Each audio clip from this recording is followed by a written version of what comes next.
Special thanks to Mercury, the dealer for the story. Please check him out in the description below. Now on to the story. All sapient species produce art. It's just one of those things like war.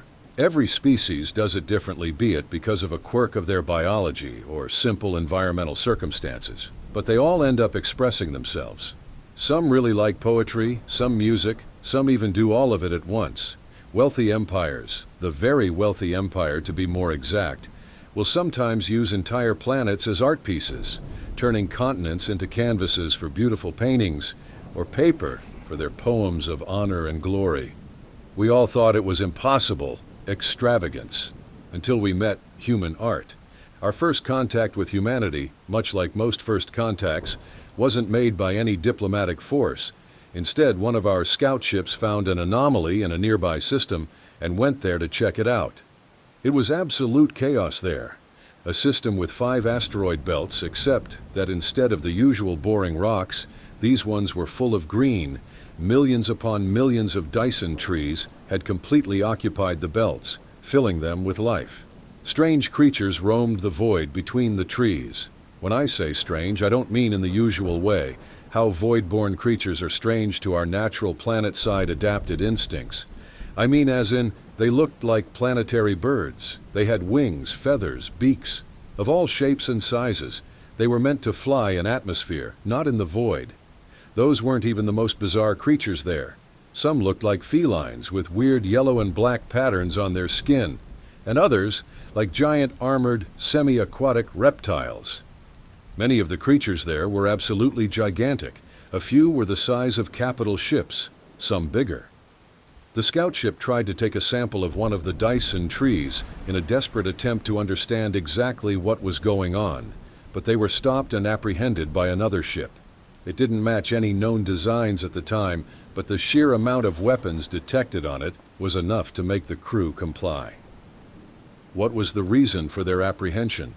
Vandalizing public art. They were brought to the local human authorities, who then let them go so both sides could get diplomats ready for formal introductions and some explaining by both parties. After the whole welcome to the rest of the galaxy part was done, we of course asked what in the void was going on during their visit to the Dyson tree system. Was that some weird, void-born ecosystem that they were defending? If so, why expose it as art? They made it. No, that is incorrect. Humans didn't make that. A single human artist did it. Apparently, it was some sort of memorial to something called the Amazon rainforest, which had apparently been destroyed when they were still in the early days of space colonization. Why in the name of the void, they wasted an entire system by filling it with Dyson trees and genetically modified animals? Because it was pretty. We all assume this was a simple case of a wealthy individual deciding to spend all their wealth in a passion project. It happens from time to time, just not on this scale. Things were mostly normal, until a science ship found another anomaly, more specifically, 2 gravitational anomalies that resembled that of Dyson spheres. The scientific community went crazy. Dyson spheres were expensive. Only the most powerful empires in galactic history ever made one. And after its completion, they usually got into the imperial equivalent of retirement, never leaving the sphere system and living lives of pure luxury. And now we had just found 2 Dyson spheres right next to each other in an unexplored region of space. Ships were sent there immediately. It was quite close to human space, so we all wanted to get there before they discovered the anomalies. When we got there, we expected an empire of pure luxury, stations with the only purpose of entertaining the population using the energy and materials of the tamed suns. What we found was war. Monstrous fleets fought endlessly in the void between the megastructures, and upon closer inspection, we found out that one of the Dyson spheres was made of biological material. In fact, when we looked at the debris, we found that half of the ships were made of flesh and bone, while the others were made of only metal and wire, with no crew inside. This wasn't an empire of luxury. This was a war between a hive mind and a sentient AI. The Senate lost all of its composure upon discovering this fact. People wondered if they should interfere, and if so, which side they should choose. What would happen if one side won? Humanity's request for a seat at the Senate was put on hold in order to deal with this clear threat to the galaxy's safety. In the end, the choice was made to attempt communication with both sides. Ships with exteriors modified to look like flesh were sent to the hive, and remote-controlled drones to the AI. Both were stopped during the communication attempts by another ship. A human ship. This was, against all common sense, another art piece. A physical representation of the constant struggles of the organic against an ever more mechanical universe, they said. And yet again all questions relating to why they had wasted 2 Dyson spheres were simply answered with things like, "It's art," or "It's fun to watch." We just kept finding more and more of these art pieces everywhere. A planet filled with humans, all in a constant state of war, full of trenches, swords, tanks, and 1,000 other primitive and advanced weapons alike.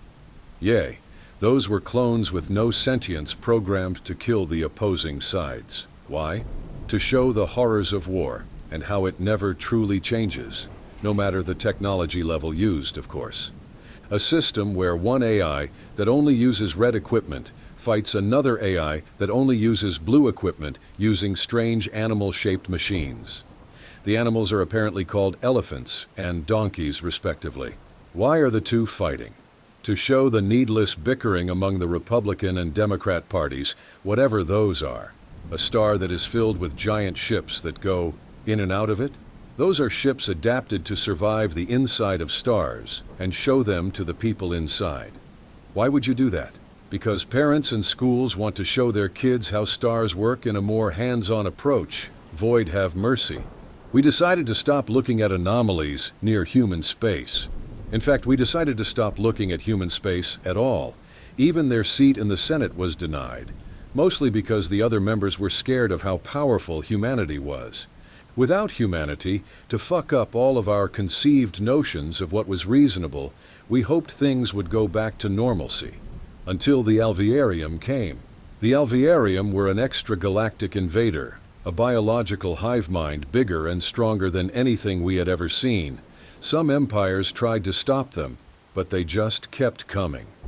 Soon a meeting in the Senate was called, and the invaders were deemed a galactic threat that all empires would fight against. Enemies would all have to put their differences aside to fight the common foe together. Some suggested calling the humans. They surely had a fleet capable of exterminating the hive, and they would probably help. These people were silenced because we can't rely on the humans to fight our battles. Besides, how bad can the alvarium really be? As it turns out, they could be really bad. The galactic fleets were defeated again and again by the sheer numbers of the hive. It didn't matter that for each galactic ship, destroyed 1,000 alvarium ones were burned to ash, not when they outnumbered us 5,000 to 1. We kept falling back again and again until the hive finally got to populated space.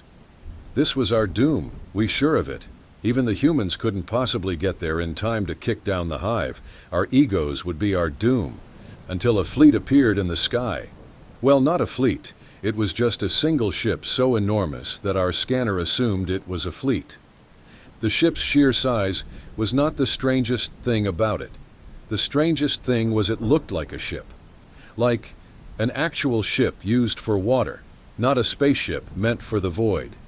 It had massive cannons on its top. Usually there is no such thing as a top for a void vessel, but this one sure had. Its bottom and the lower parts of its sides were painted with a slightly faded red. The higher parts of its sides and front were painted with a black and white pattern. The rest of the ship looked like common steel.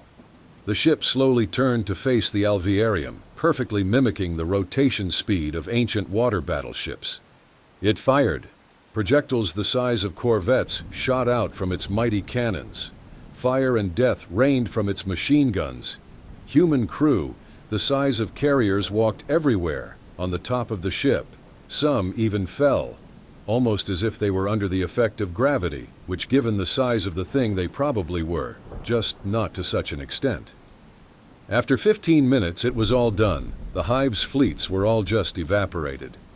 We knew we had made a mistake now. We were too egotistical to ask for help when we needed it.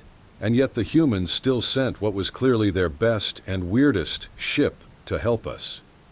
We called the humans and gave them our undying thanks. We offered them a seat at the Senate.